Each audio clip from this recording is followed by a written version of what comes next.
dice Dios, hablándole aquí a Moisés: vosotros viste lo que hice a los egipcios y cómo os tomé sobre alas de águilas y os he traído a mí.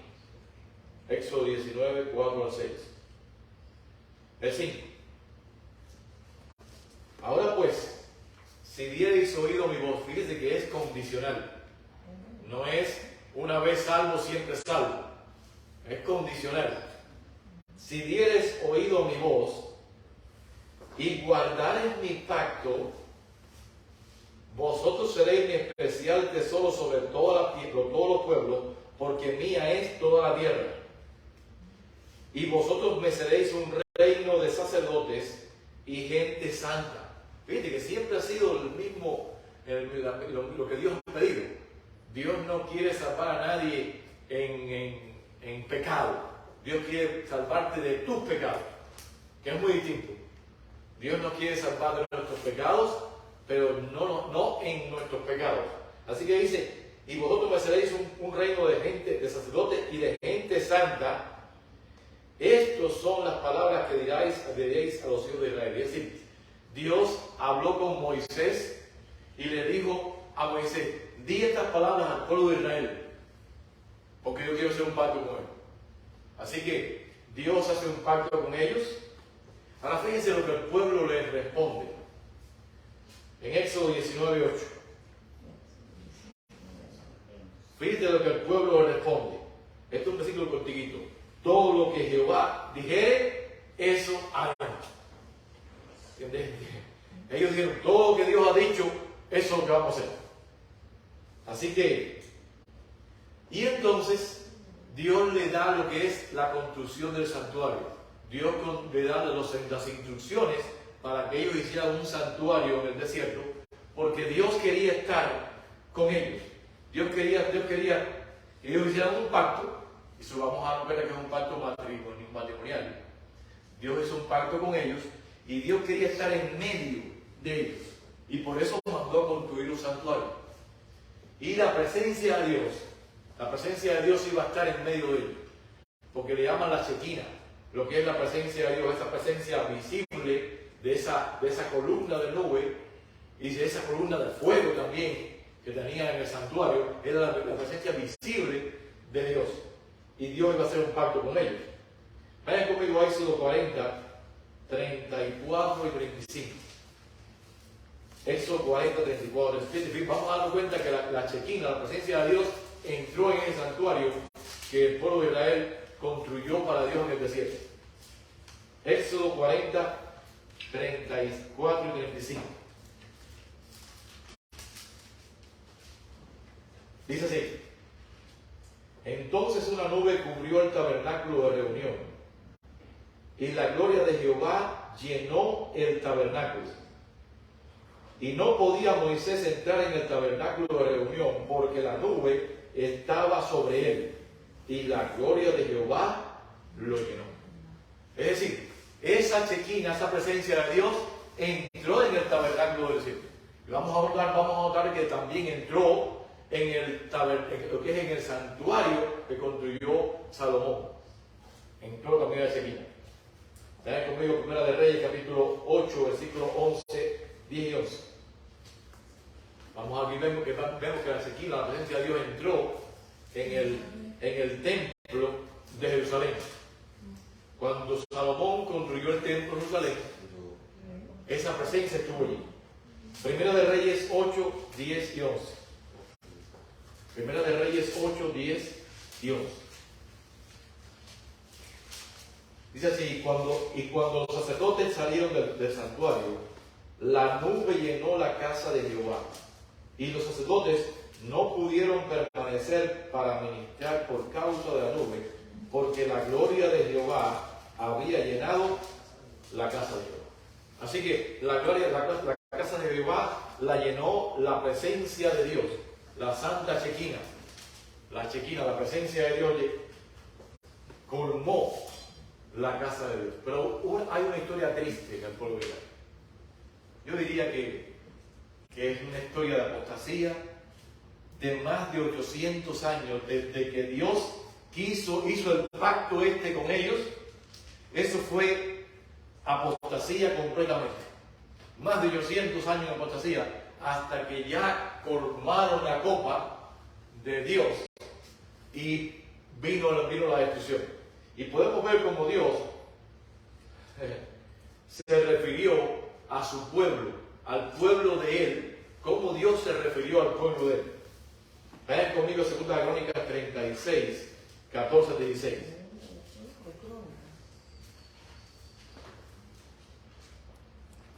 Segunda de Crónicas 36, 14 al 16.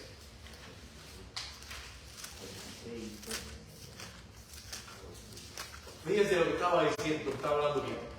También todos los principales sacerdotes y el pueblo aumentaron la iniquidad, siguiendo todas las abominaciones, y eso es una palabra clave, abominaciones, de las naciones. Es decir, el pueblo de Israel no quiso ser un pueblo distintivo, ser un pueblo especial, ser el pueblo de Dios.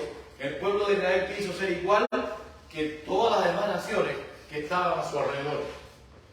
Dice así: y contaminando la casa de Jehová, la cual él había santificado en Jerusalén. Así que el pueblo de Dios empezó a contaminar, y no era solamente la gente del pueblo, lo que vamos a decir, los creyentes regulares, eran precisamente los sacerdotes, los principales sacerdotes del pueblo.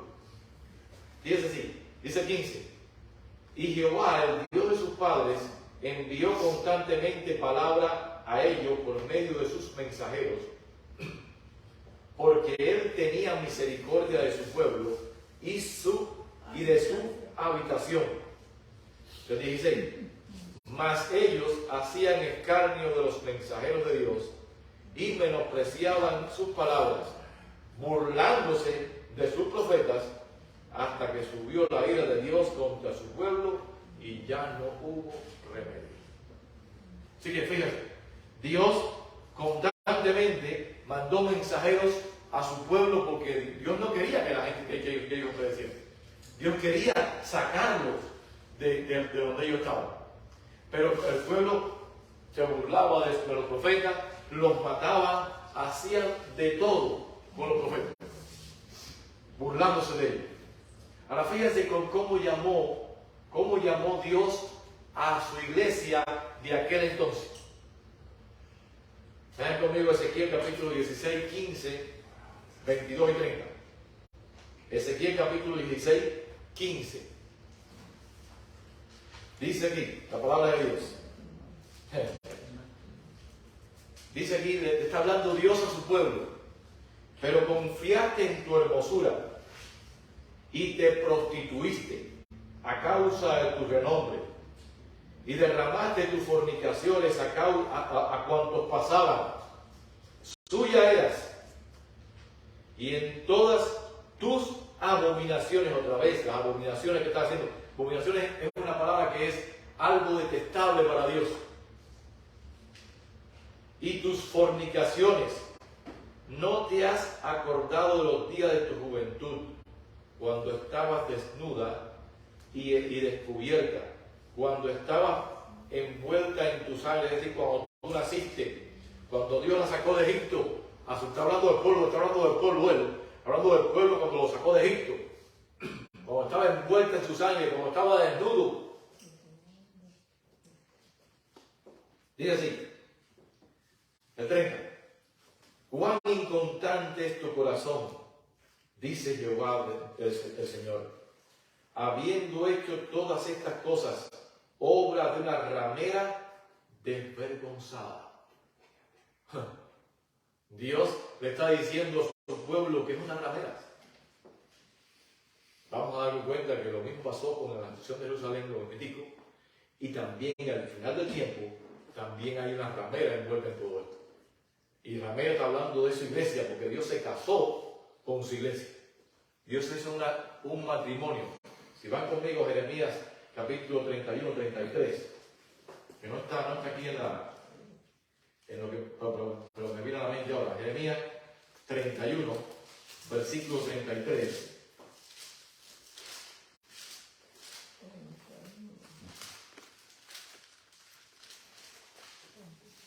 Fíjense lo que dice aquí. Dice, pero este es el pacto que haré con la casa de Israel después de aquellos días.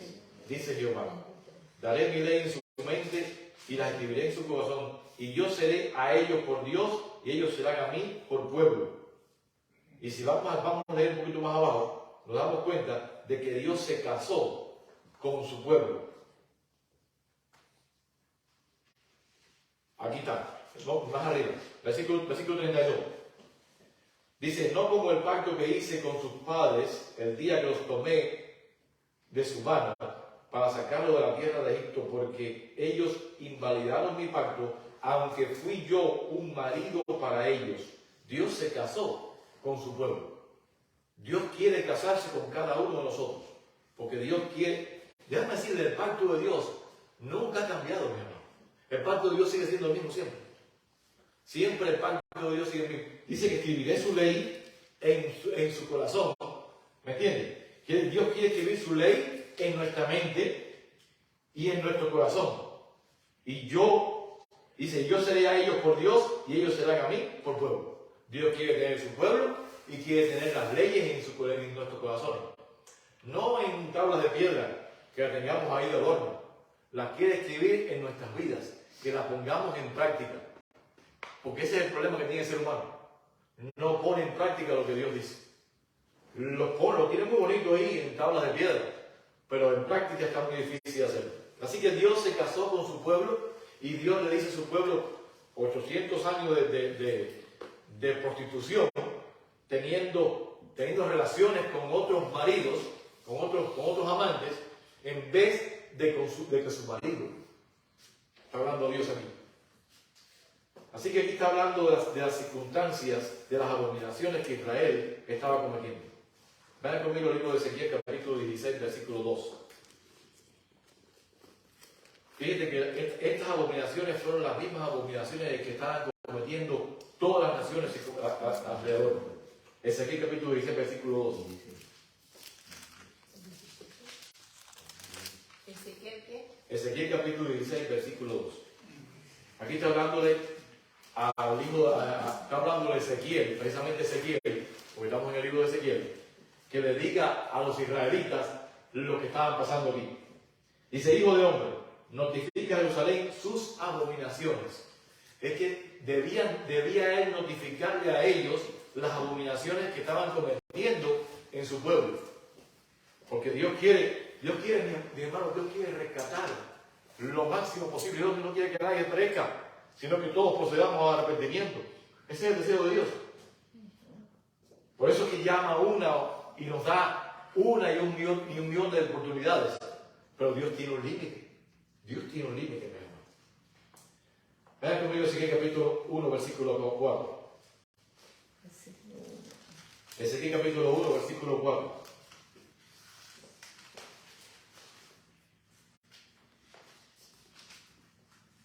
Ahora fíjense, producto de las abominaciones que estaban cometiendo el pueblo de Dios, Dios va ahora a hacer una obra de juicio en su pueblo.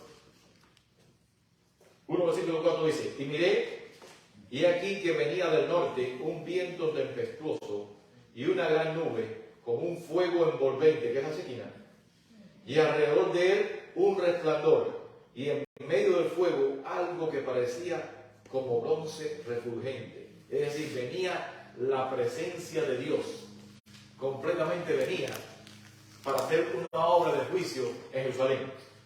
Y Ezequiel capítulo 8, versículos 16 y 18, que le llaman el capítulo de las abominaciones.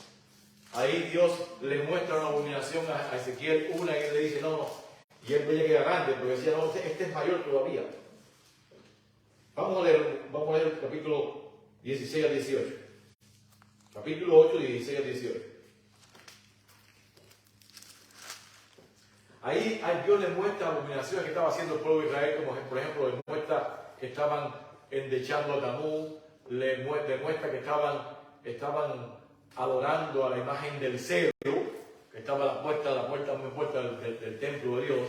Le muestra un agujero en la pared y le dice, entra y ve lo que están haciendo en secreto estos dirigentes de mi pueblo. Y cuando entra, ve ve las paredes todas llenas de ídolos.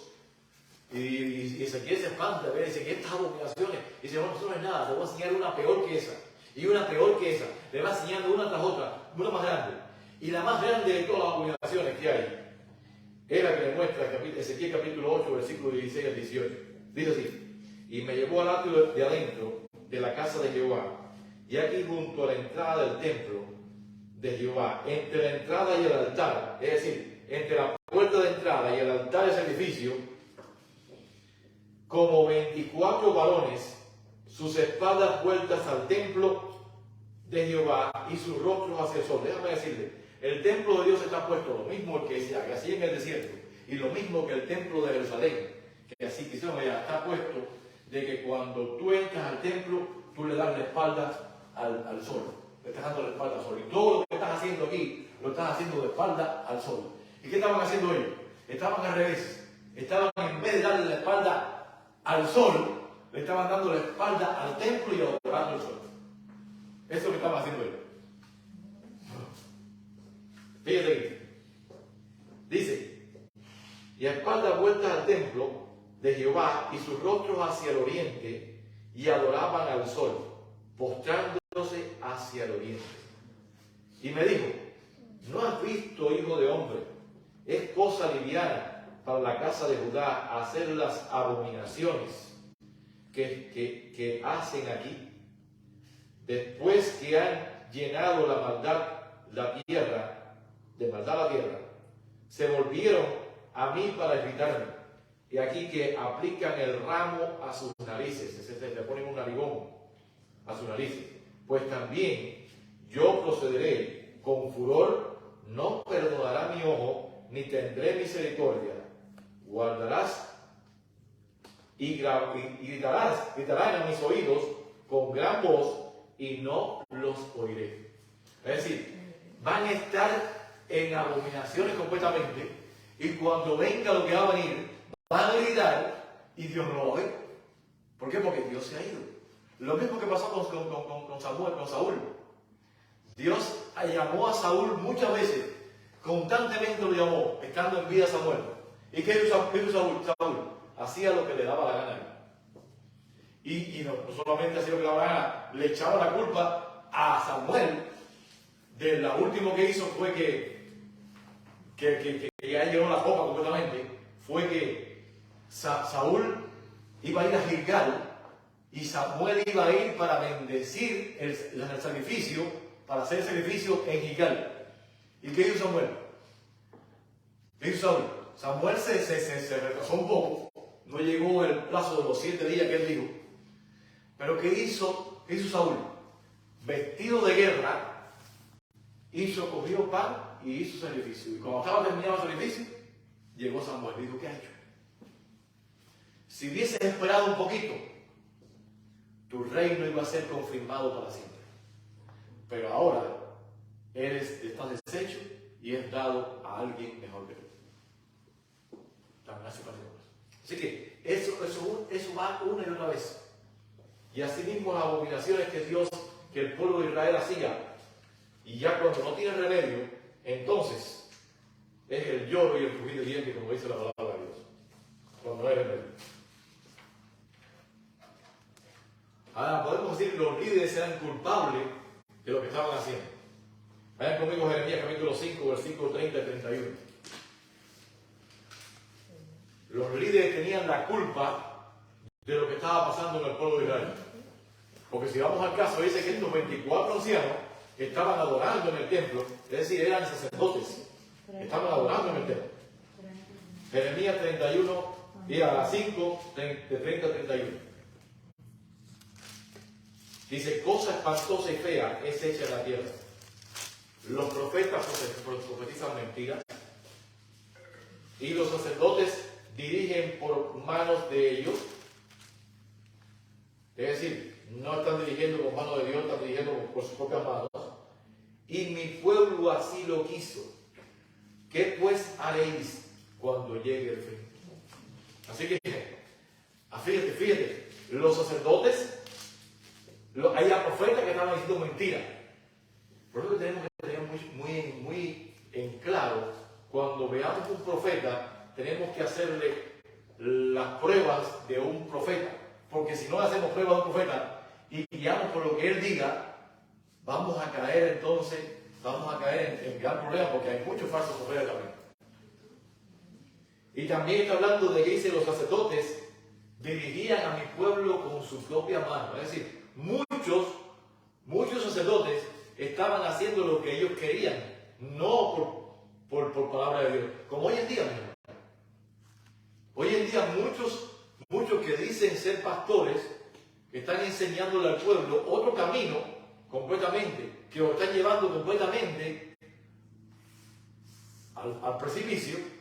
Y sin embargo, si tú no te pones a estudiar y no te pones a poder investigar y no oyes a ese pastor con un espíritu un poco crítico, como mismo Pablo decía, que debemos ser como los bereanos, ver lo que decimos, pero estudiar lo que estoy diciendo yo, para ver si es así. Pues si lo queremos así, vamos, porque dice aquí, y mi pueblo así lo quiso. Así que los principales culpables eran los dirigentes. Pero también el pueblo dijo, no, a mí me parece bien lo que dicen mis dirigentes. Y como la gente seguía, la mayoría de la gente seguía por lo que dicen los demás, y no por ellos mismos, pues entonces van completamente al precipicio. Completamente.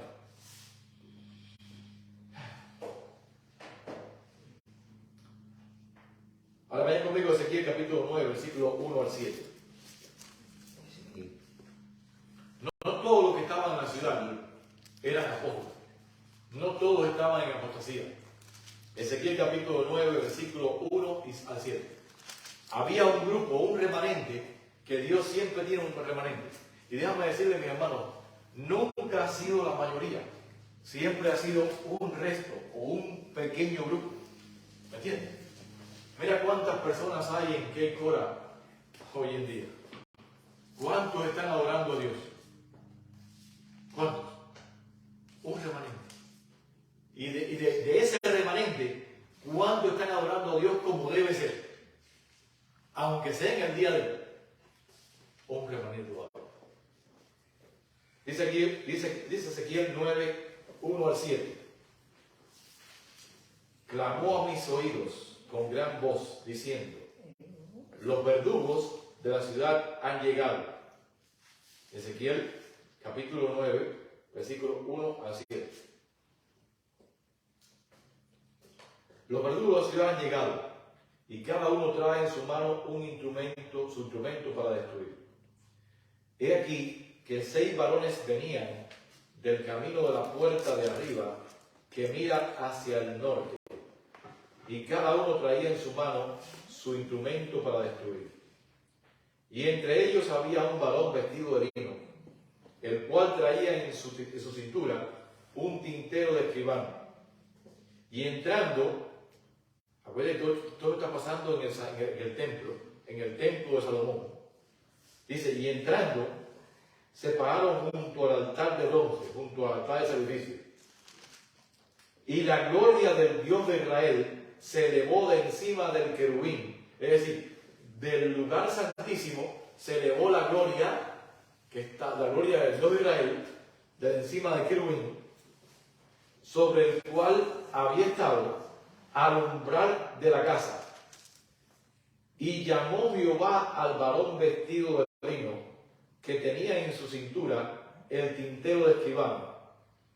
Y dijo Jehová, le dijo al varón, pasa por en medio de la ciudad, pon en medio de Jerusalén, y ponle una señal en la frente a los hombres que gimen y claman. Así que fíjense, y esta señal yo diría que es parecida a Apocalipsis capítulo 7 también, que los ángeles están poniendo una señal también al pueblo de él.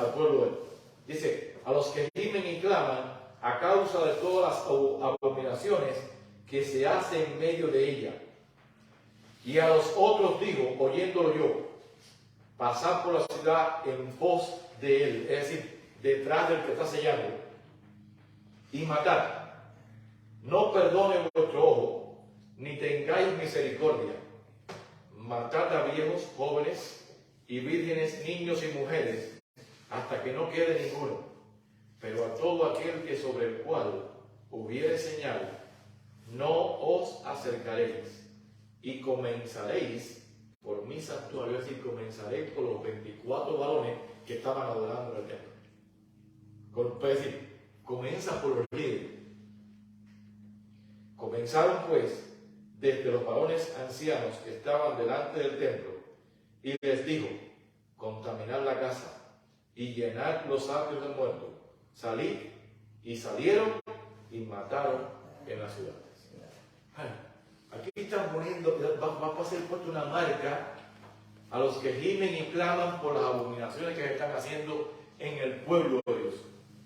Y es lo mismo que va a pasar también, fíjate, lo mismo pasó en la destrucción de Jerusalén, y lo mismo va a pasar al final del tiempo. Los que van a ser, los 144.000, van a ser sellados en su frente. Y no es un sello, un tatuaje, es nada que van a poner en la frente. Va a ser un afianzamiento en la verdad. Es un afianzamiento en la verdad, en la doctrina de Dios. No es un tatuaje. Ni que te van a poner debajo de la piel. No van a hacer nada de eso. Es solamente un afianzamiento en la verdad o una dedicación a la mentira. Una a la otra, completamente. No va a ser otra cosa. Y vamos a ver cómo la chequina que había entrado al santuario, en este momento sale del santuario. Vayan conmigo a Ezequiel capítulo 10, 18 y 19. Fíjese cómo la chequina, la presencia de Dios, ahora sale del santuario y se posa en el monte de los olivos. En el monte que está frente con frente al templo en Jerusalén. Ezequiel capítulo 11, versículos 22 y 23.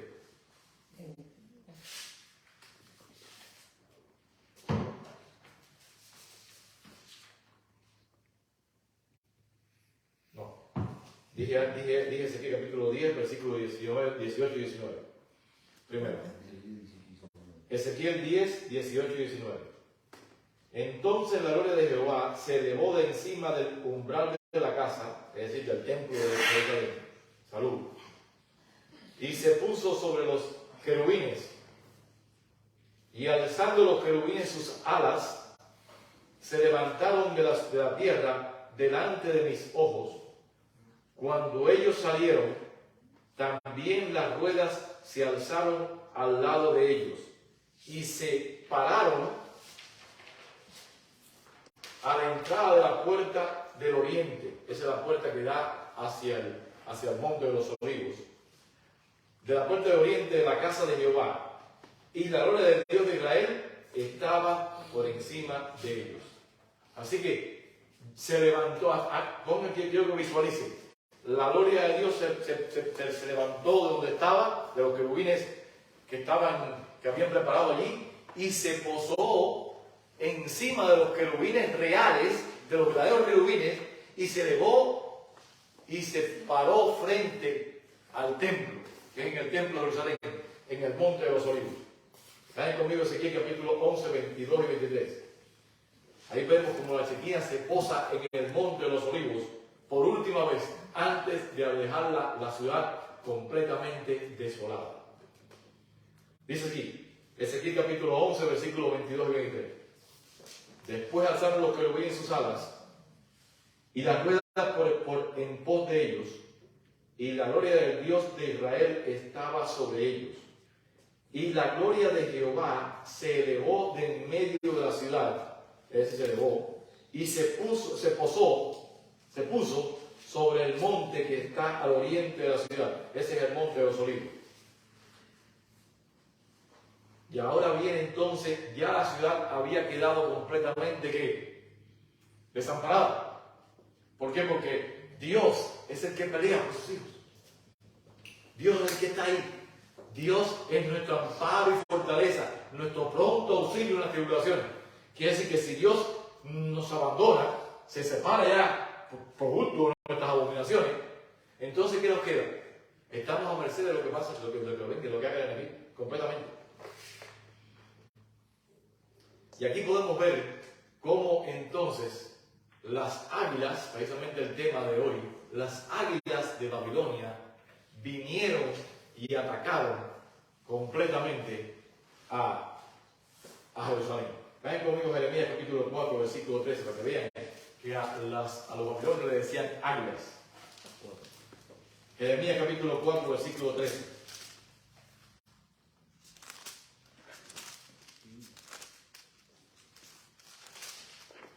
Dice aquí que subirá como nube y su carro como torbellino, más ligeros son sus caballos que las águilas.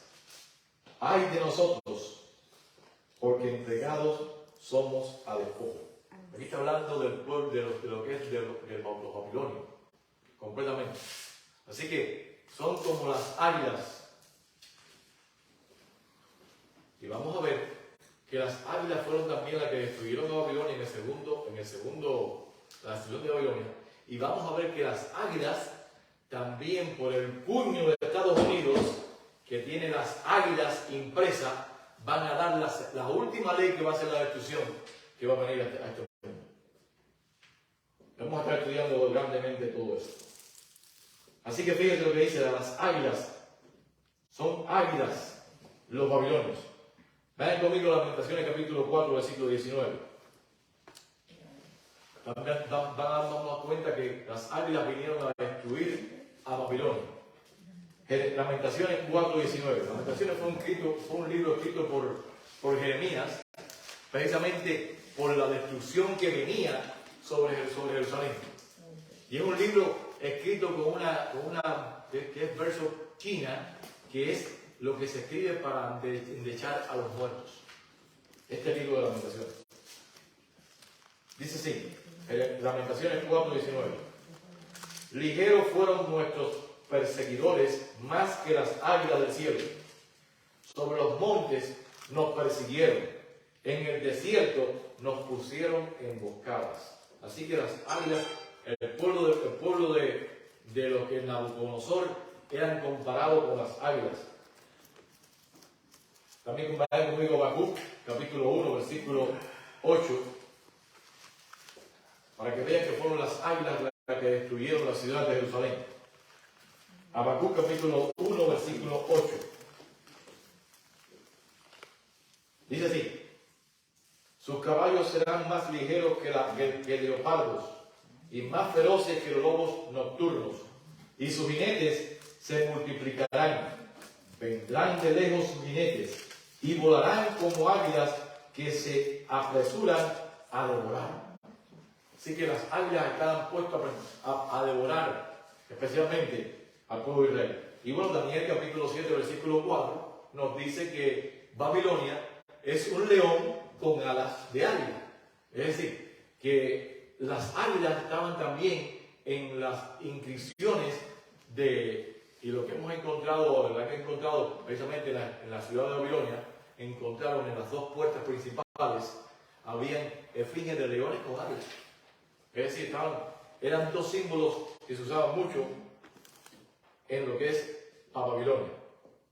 Ahora podemos ver como que vino el hambre, la espada y la pestilencia, vino como consecuencia de estas abominaciones, como consecuencia también de que la gloria de Dios se había levantado ya de la ciudad de Jerusalén y había dejado la ciudad desolada para que ya el enemigo hiciera, precisamente, si ellos han escogido, y eso es como nosotros, hermano, nosotros escogemos al enemigo, estamos en manos de quién, del enemigo, aunque Dios nos quiera salvar, aunque Dios esté dispuesto a salvarnos, si nosotros nos ponemos donde Dios no puede alcanzarnos, ¿qué va a hacer Dios? Por mucho que nos llame, lo que puede hacer es llamarnos, no vamos a poder obligar. Y si nosotros escogemos al enemigo, pues entonces vamos a tener la destrucción que estamos escogiendo. Ellos hicieron eso. Vayan conmigo a Jeremías capítulo 32, 24 al 25. Aquí va a venir hambre, la espada y la peste. Va a venir a la ciudad de Jerusalén. Jeremías capítulo 32, versículos 24 y 25. Dice aquí que con arietes han acometido la ciudad para tomarla, y la ciudad va a ser entregada en manos de los caldeos que pelean contra ella. a causa de la espada, del hambre y de la pestilencia. Ha venido pues a suceder lo que tú dijiste, y he aquí, lo estás viendo, oh Señor Jehová, y tú me has dicho, cómprate la heredad por dinero y pon testigos, aunque la ciudad sea entregada en manos de los caldeos. Jeremías estaba haciendo, era el profeta de todo esto, y Dios le decía lo que tenía que hacer, y él hacía lo que Dios le decía. Pero podemos ver de que todavía cuando Jeremías está diciendo esto, todavía no había venido todavía la destrucción completamente.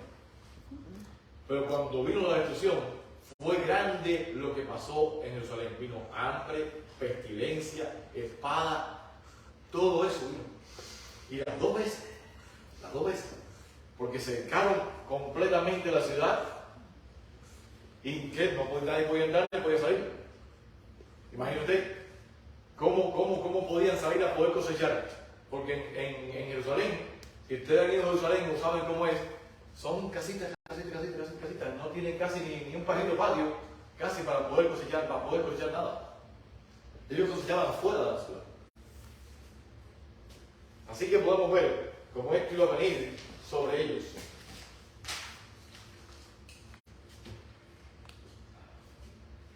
Vayan conmigo Jeremías capítulo 25, 3 y 4. Dios le envió mensajero tras mensajero y ellos hicieron, mira, a Jeremías lo metieron en un pozo. A Isaías anterior de él lo cogieron, lo partieron por la mitad. Ellos, todos los mensajeros que venían, ellos hacían con ellos lo que querían. Dice así. ¿25 qué? Jeremías 25, 3 y 4. Desde el año 13 de Josías, hijo de Amós, rey de Judá, hasta hoy, que son 23 años, ha venido mi palabra de Jehová, y he hablado desde temprano y sin cesar, pero no oísteis, y envió Jehová a vosotros todos sus siervos los profetas, enviándoles desde temprano y sin cesar, pero no oísteis, ni inclinasteis vuestro oído para escuchar. Eso es, Dios constantemente manda mensajeros tras mensajeros, y lo que hacemos es que no oímos. Somos sordos y ciegos. Lo que queremos es por ahí vamos. A veces somos como los caballos, tenemos dos cosas a los lados para mirar para los lados.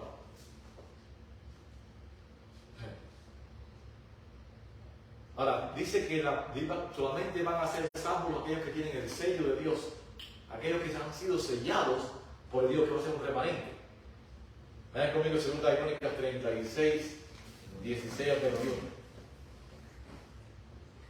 2 Crónicas 36, 16 al 21.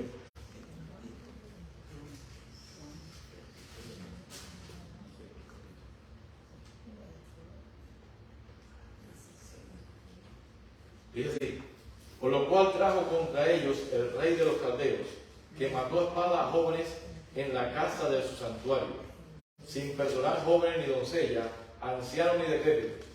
Todos los entregó en sus manos. Asimismo, todos los utensilios de la casa de Dios, grandes y chicos, todos los tesoros de la casa de Jehová y los tesoros de la casa del rey y de sus príncipes, todo lo llevó a Babilonia. Y quemaron la casa de Dios y rompieron el muro de Jerusalén y consumieron a fuego todos sus palacios y destruyeron todos sus objetos deseables. Los que escaparon de la espada fueron llevados cautivos a Babilonia y fueron siervos de él, es decir, del rey de Babilonia, y de sus hijos, hasta que vino el reinado de los persas, para que se cumpliese la palabra de Jehová por boca de Jeremías, hasta que la tierra hubo gozado de reposo, porque todo el tiempo de su asolamiento reposó, hasta que los 70 años fueron cumplidos. Así que fíjense, aquí está hablando de lo que pasó con la destrucción de Jerusalén. Fíjense que fueron muertos, fueron también llevados todos los utensilios, déjame decirle algo, todos los utensilios de la casa de Dios fueron llevados menos el arca del pacto. El arca del pacto se supone que Jeremías la escondió. Y la escondió también, que hasta la fecha no ha aparecido el arca del pacto. El arca del pacto no ha aparecido todavía hasta la fecha. Pero se llevaron allá lo que es el candelabro, se llevaron también los utensilios, lo que es los vasos sagrados del templo, se llevaron la mesa de los panes de la proposición, el altar de incienso, todo eso lo llevaron a Babilonia, completamente. No dejaron, y aparte quemaron el templo, no quedó piedra sobre piedra. Lo mismo que dijo Jesús de la segunda destrucción, pasó también en la destrucción de Babilonia por Nabucodonosor. Y dice que fueron llevados allá y fueron siervos del rey de Babilonia.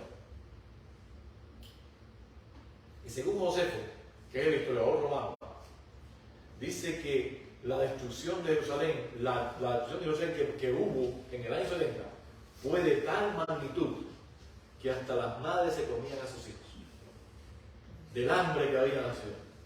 Imagínense que van a rodear a ustedes y que no haya comida para comer. Y dice que hasta los ancianos le quitaban la comida a los ancianos para comer. No se comían los ancianos de milagro, yo me imagino. Eso fue algo serio.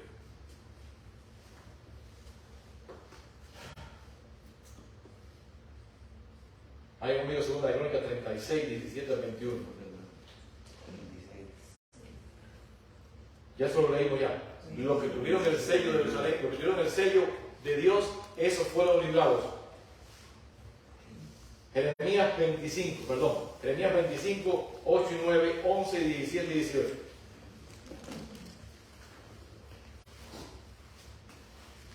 Aquí están las abominaciones que llevan a la desolación. Dice, por tanto, así ha dicho Jehová de los ejércitos, por cuanto no habéis oído mis palabras, he aquí enviaré. Déjame decirle que no oír la palabra de Dios es abominación. ¿Ya sabían eso? No prestarle oído a lo que Dios dice es una abominación también. He aquí, enviaré y tomaré a todas las tribus del norte, dice Jehová, y a Nabucodonosor, rey de Babilonia, mi siervo. Fíjate, Dios le está llamando a Nabucodonosor su siervo, mi siervo, y los traeré contra esta tierra y contra sus moradores y contra todas estas ciudades en derredor, y las destruiré, y los pondré por escarnio y por burla, y en desolación perpetua. Toda esta tierra será puesta en ruinas. Ya está hablando de la ruina, la asolación. Y en espanto, y servirán estas naciones al rey de Babilonia 70 años. Y tomaré la copa de la mano de Jehová, y di de beber a todas las naciones, a las cuales me envió Jehová, a Jerusalén, a las ciudades de Judá y a sus reyes y a sus príncipes, para ponerlos en ruinas, en asolación y en espanto, en escarnio y en burla y en maldición, como hasta hoy. Fíjate todas las cosas, lo que es no dar oído a lo que Dios dice en su palabra, ni despertarle oído. Eso trae consigo, va contigo desolación y espanto. Ustedes saben que una de las cosas que llevó a la destrucción de Jerusalén por Nabucodonosor fue que no estaba guardado el sábado. Y también lo mismo que hizo en la destrucción de Jerusalén por segunda vez, también estaba el sábado también. ¿Por qué creen que Jesús le dijo a sus siervos, orad porque vuestro día no sea ni en invierno ni en sábado? ¿Por qué creen? Porque el sábado iba a ser algo bien en prueba también. Y podemos decir, no, los judíos estaban guardando el sábado. No, mi hermano. Los judíos el sábado de los judíos no es el sábado de la Biblia. Ellos habían puesto en el sábado alrededor de 150 leyes más que ellos metieron alrededor de la ley del sábado, que eran tradiciones de ellos. Ellos no estaban guardando el sábado. Y lo que trajo la destrucción especialmente, hoy día que la gota que derramó la copa, fue precisamente que no estaban guardando el sábado. Fíjense lo que dice aquí. Vean conmigo a Jeremías capítulo 17, versículos 24, 25 y 27. Jeremías capítulo 17, versículos 24, 25 y 27. Dice aquí, no obstante, si vosotros me obedeciereis, dice Jehová, no metiendo carga por las puertas de esta ciudad en el día de reposo, sino que santificaréis el día de reposo, no haciendo en él ningún trabajo, entrarán por la puerta de esta ciudad en carros y en caballos los reyes y los príncipes que se sientan sobre el trono de David, ellos y sus príncipes, los varones de Judá y los moradores de Jerusalén. Y esta ciudad será habitada para siempre. El 27. Pero si no me oyeres para santificar el día de reposo, ¿es importante el día de reposo? Sí. Es importante. Y para no traer carga ni meterla por la puerta de Jerusalén en el día de reposo, yo haré descender fuego en sus puertas, que es lo que pasó. Lo que pasó en la destrucción de Jerusalén por Nabucodonosor y también lo que pasó en la destrucción de Jerusalén en el año 70 por Tito. Dice, y vosotros añadís ira sobre ira, profanando el día de reposo.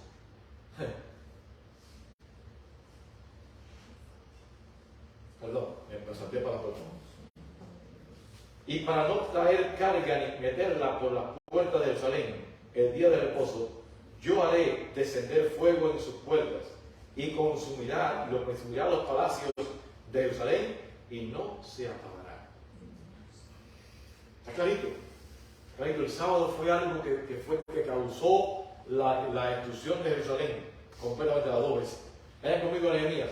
Fíjate que ellos salieron de la destrucción de Jerusalén en el año 586 por Nabucodonosor, antes de Cristo, 586 antes de Cristo, por Nabucodonosor. Y acabaron con la ciudad, quemaron el templo, tumbaron el muro y hicieron lo que es tremendo.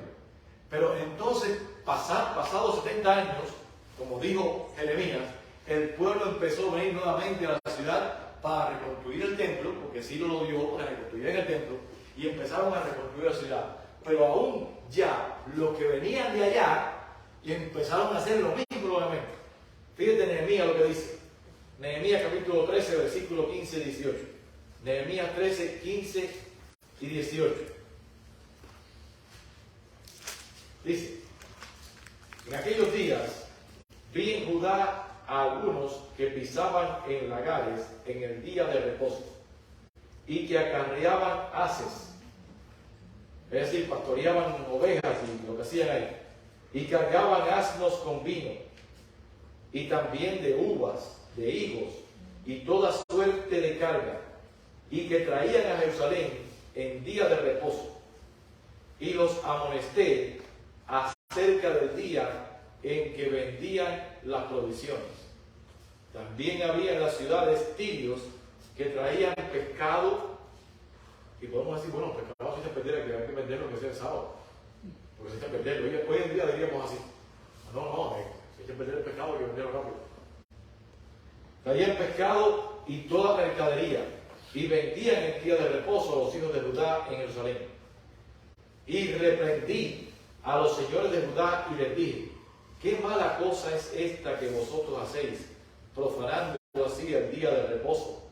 ¿No hicieron así vuestros padres, y trajo nuestro Dios todo este mal sobre nosotros y sobre esta ciudad? Y vosotros añadid ira sobre Israel, profanando así el día de reposo. Así que volvemos a tropezar con la misma piedra. Pasamos y no aprendemos. Volvemos a tropezar otra vez con la misma piedra. Ahora podemos ver cómo el Señor restauró a Jerusalén en el Antiguo Testamento, lo restauró. Después de los 70 años de Nehemías, cuando se cumplieron los 70 años, Dios trajo nuevamente a su pueblo a su tierra y le dio una segunda oportunidad, porque Dios es un Dios que da segundas oportunidades, terceras oportunidades, porque Dios es un Dios de misericordia que sus misericordias, dice la palabra de Dios, son nuevas cada mañana. Amén. Pero Dios tiene su límite.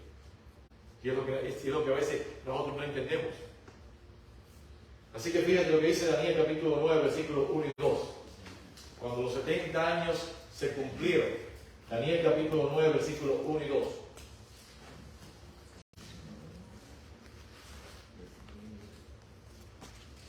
En el año 536 se cumplió, antes de Cristo, se cumplieron los 70 años de lo que es la desolación de Jerusalén.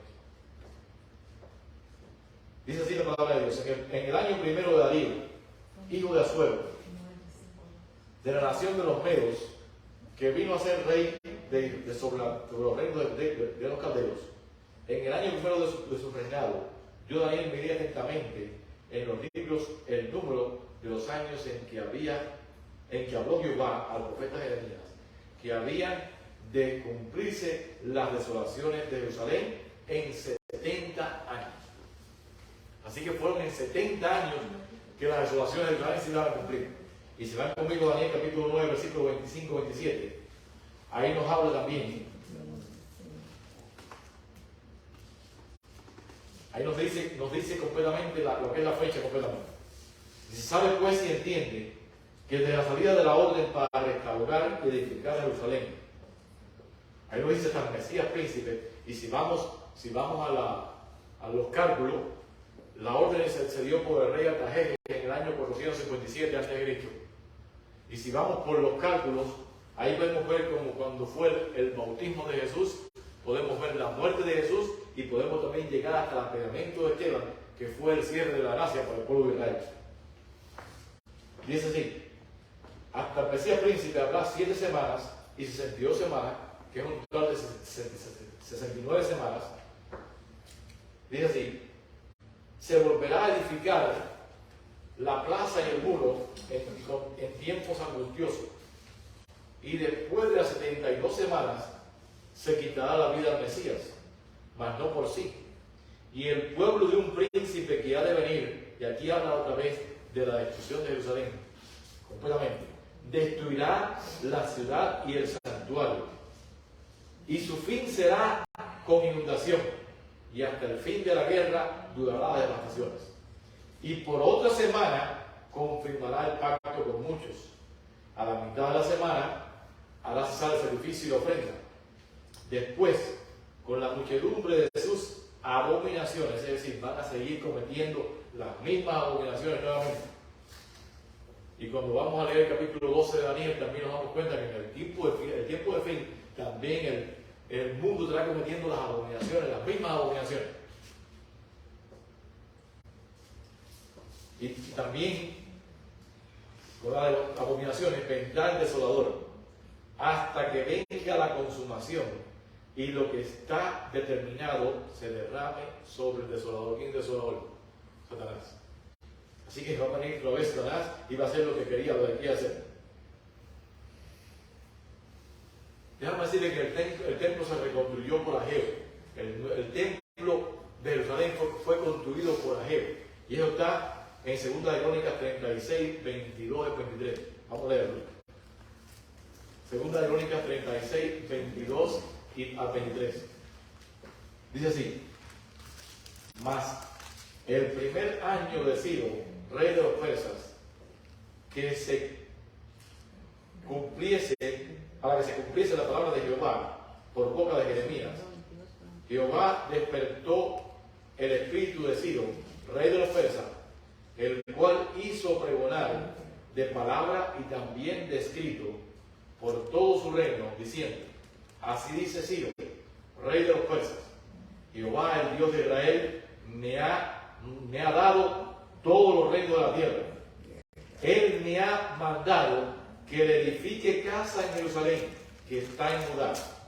Quien haya entre vosotros de todo su pueblo, sea Jehová su Dios con él y suba. Es decir, Ciro le dio autorización al pueblo de Dios para que volviera a Jerusalén, para que edificara nuevamente la ciudad, porque estaba en ruina, completamente. Y ahí vemos cómo fue para allá. Bueno, el pueblo de Dios fue allá nuevamente.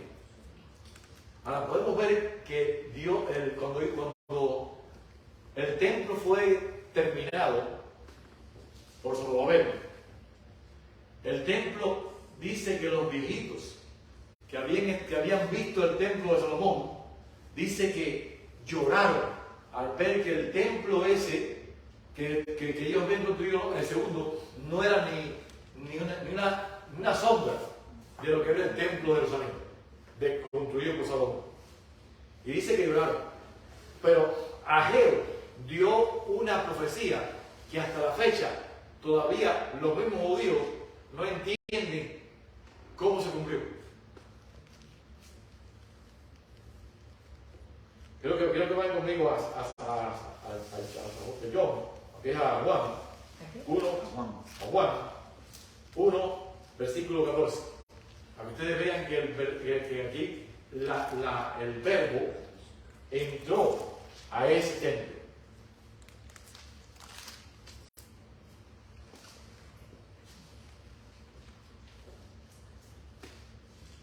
Dice San Juan 14, que aquel verbo fue hecho carne y habitó entre nosotros.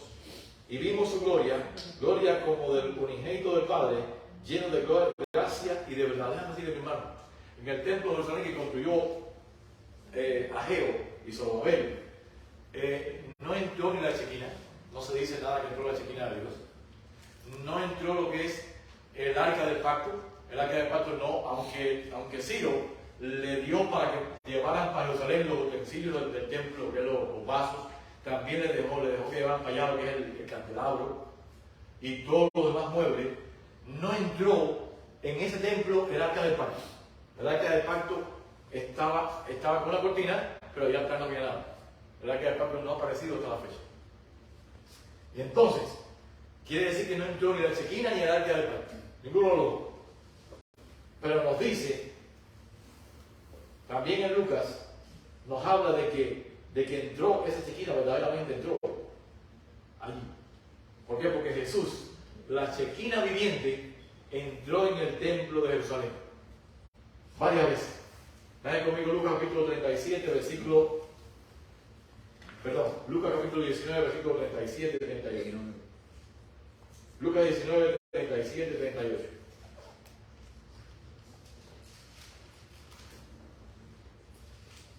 Esto es ya Jesús cuando está entrando a Jerusalén, la última semana de lo que es la vida de él en la tierra antes de que sea crucificado. ¿Lucas qué? Lucas 19, 37 y 38. Hacia el final del ministerio de Jesús, ya terminando, cuando Jesús entró al templo, fíjense lo que hizo la chequina. Cuando llegaban ya cerca de la bajada del monte de los Olivos, toda la multitud de los discípulos, gozándose, comenzó a alabar a Dios a grandes voces por todas las maravillas que había visto, diciendo: bendito el Rey que viene en el nombre del Señor, paz en el cielo y gloria en las alturas. Así que ellos empezaron a alabar a Dios porque estaban llegando al templo de Dios. Vayan conmigo San Mateo capítulo 21, 13, 12 y 13. San Mateo capítulo 21, para que vean lo que Jesús hizo en el templo.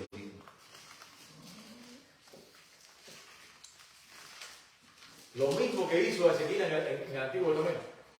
Vino a ser una obra de juicio. Y sin embargo, mira lo que hizo Jesús.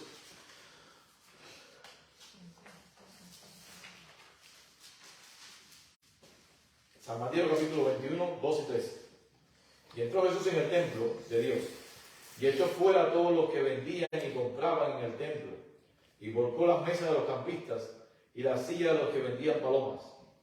Y les dijo, y yo quiero que oigan bien esto: mi casa, es decir, Jesús se vinculó con que era su casa, la casa de Dios. Mi casa de oración será llamada, mas vosotros la habéis hecho cueva de ladrones. Hizo una separación. Vino a ser una obra de juicio completamente. Completamente. Así que podemos ver cómo Jesús entró en el templo.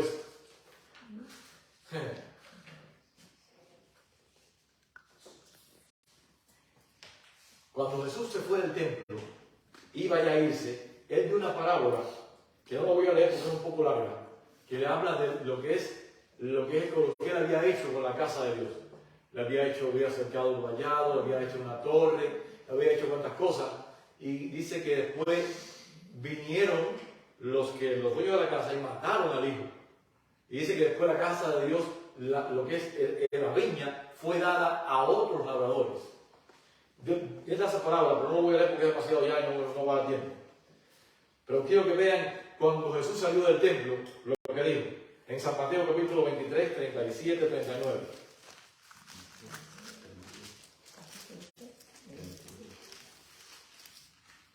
San Mateo 23, 37 al 39. Dice: Jerusalén, Jerusalén, que matas a los profetas y apedrean a los que te son enviados. ¿Cuántas veces quise juntar a tus hijos, como la gallina junta sus polluelos debajo de sus alas, y no quisiste? 38. He aquí, vuestra casa, fíjate que ya no se refiere a su casa, ahora se refiere a la casa de ellos.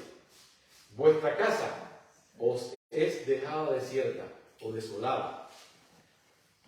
39. Porque os digo que desde ahora no me veréis hasta que digáis: bendito el que viene en el nombre del Señor. ¿Y qué hizo la Chequina? Lo mismo que hizo en el Antiguo Testamento. Que la Chequina se levantó de la casa, se posó en el monte de los olivos y de ahí se fue al cielo. Lo hizo Jesús. Entró a la casa, limpió lo que tenía que limpiar, dijo lo que tenía que decir y todo lo demás, se fue para el monte de los olivos, y también ya del monte de los olivos ya vino su crucifixión. Es decir, para que confirme de que la Chequina viviente no es otro que Cristo Jesús. Por eso es que la gloria más grande que iba a haber, le iba a tener el templo que edificó Ageo, porque iba a ser la gloria completamente.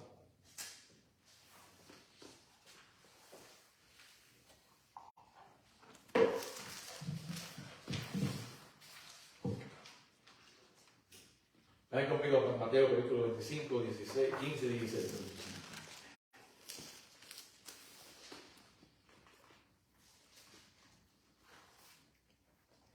Aquí está hablando de lo que es la abominación desoladora.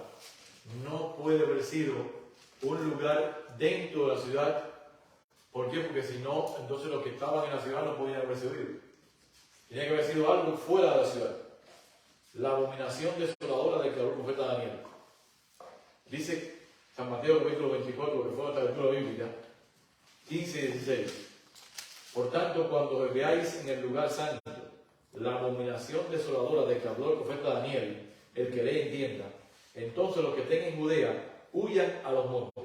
Quiere decir que la abominación desoladora era algo que ellos iban a ver, cuando ellos vean eso, tenían que huir.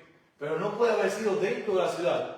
Porque la ciudad en el año 66, cuando vino el general Sergio Galo, rodeó la ciudad completamente y no podía entrar nadie ni salir nadie de la ciudad. Y Dios misericordiosamente se retiró Sergio Galo, ya a punto de caer la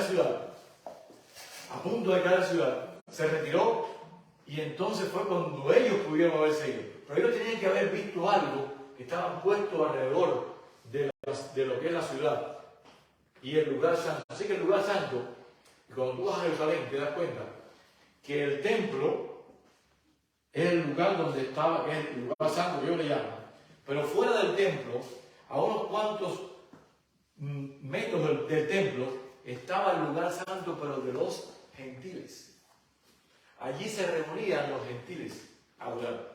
No se reunían los judíos. Los gentiles se reunían afuera del templo.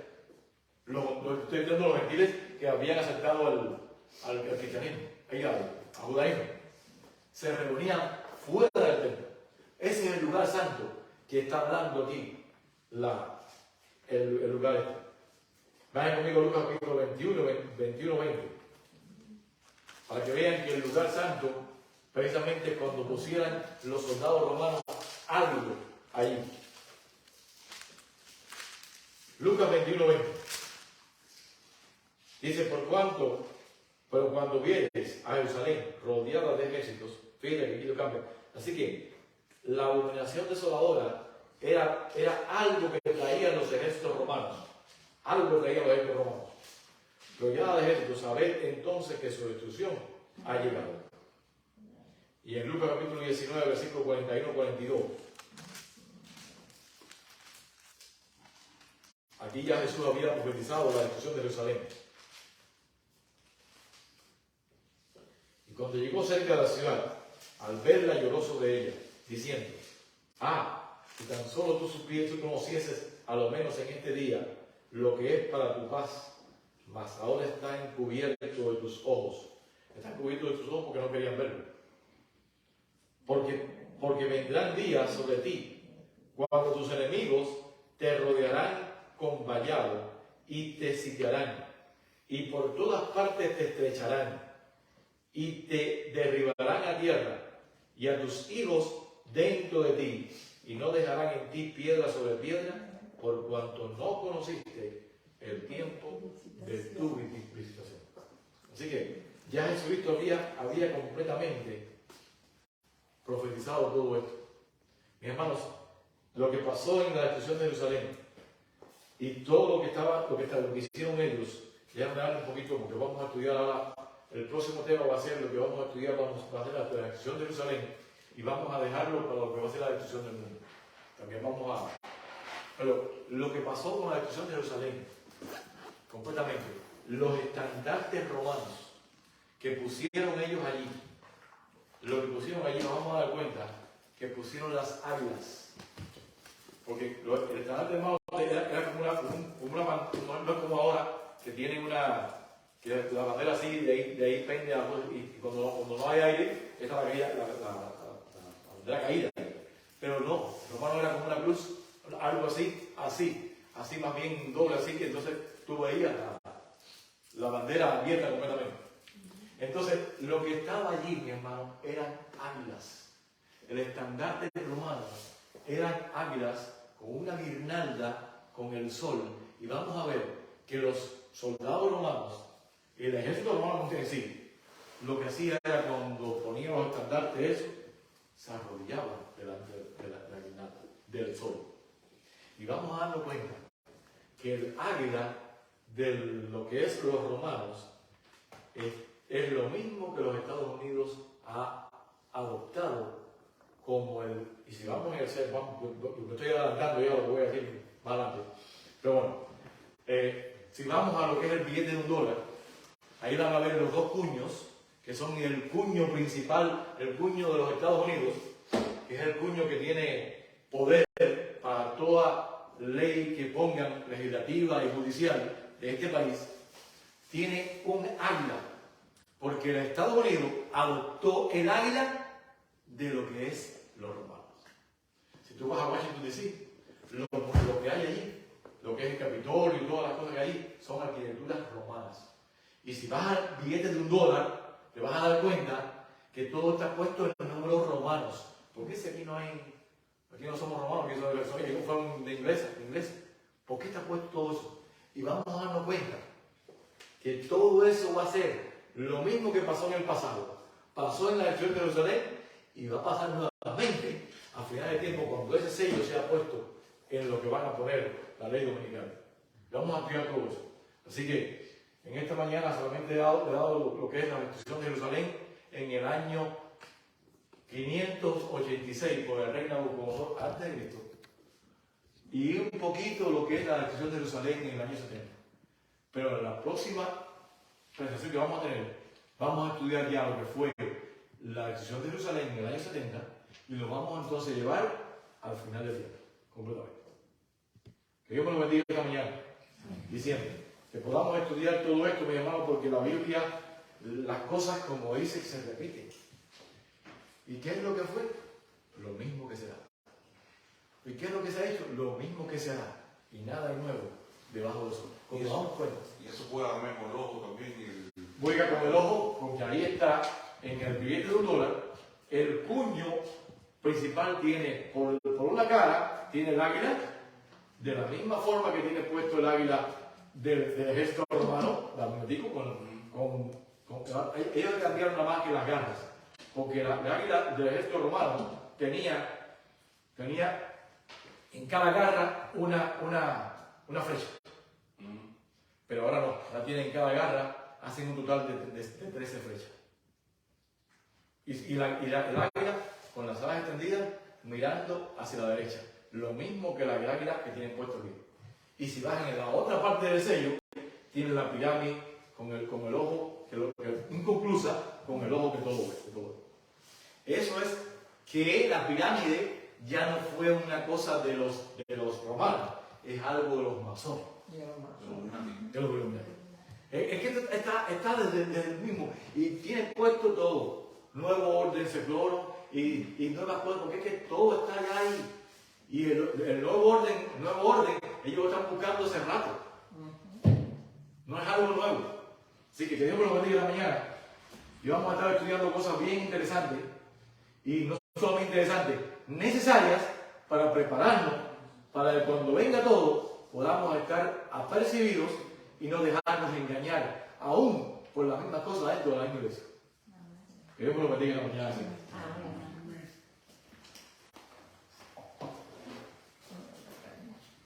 Queremos poner un poco de pie y cantamos el himno sin tu presencia.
Gloria, gloria,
Hermano, no tenemos nada que temer a lo que va a venir, al menos que cuidemos la forma maravillosa como Dios nos ha guiado en el pasado. Es un pensamiento de nuestro Padre.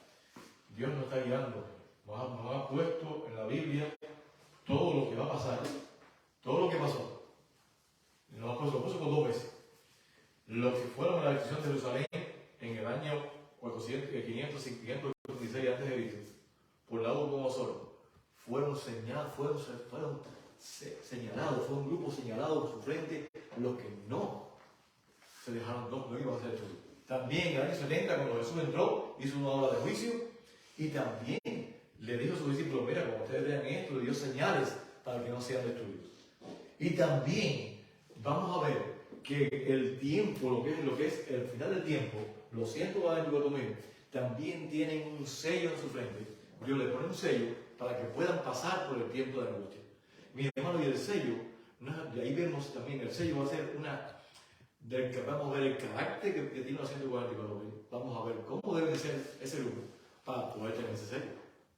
¿Entiendes? Así que porque tiene un afianzamiento a la verdad misma. Tenemos que cada día buscar la verdad más, porque la verdad, ¿quién es? Dice Jesucristo: yo soy el camino, la verdad y la vida. Nadie va al Padre sino por Él. Así que la verdad es Cristo Jesús. Si conocemos a Cristo Jesús, vamos a conocer la verdad completamente. Amén. Así que vamos a orar para pedirme. Yo voy a orar de rodillas, precisamente arrodillen su corazón, lo que no puedo. Padre Santo, que estás en los cielos, te damos gracias, Señor, porque nos has dejado una guía segura en medio de este mundo de maldad. Ayúdanos, Padre, a poder escudriñar tu palabra nuevamente, te lo digo. Ayúdanos a escudriñarla, no solamente escudriñarla, sino a ponerla en práctica. Ayúdanos a ponerla en práctica, Padre Santo. Que podamos vivir tu evangelio, Señor. Acompáñanos, Padre Santo. Que ayúdanos a prepararnos para cuando venga todo lo que va a venir en este mundo, podamos estar preparados, Señor.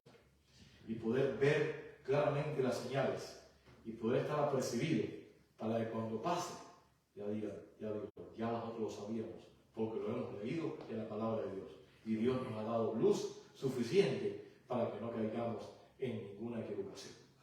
Ayúdanos, Padre. También con cada familia que es representada, ayúdanos con todos nuestros familiares, ayúdanos a poder predicar de tu palabra, de todo esto que va a venir, Señor, para que podamos prepararnos y ir todos a morar contigo por toda la eternidad. Bien, Padre. Lo suplicamos todos en el día de Jesucristo. Amén. Tenemos un feliz sábado.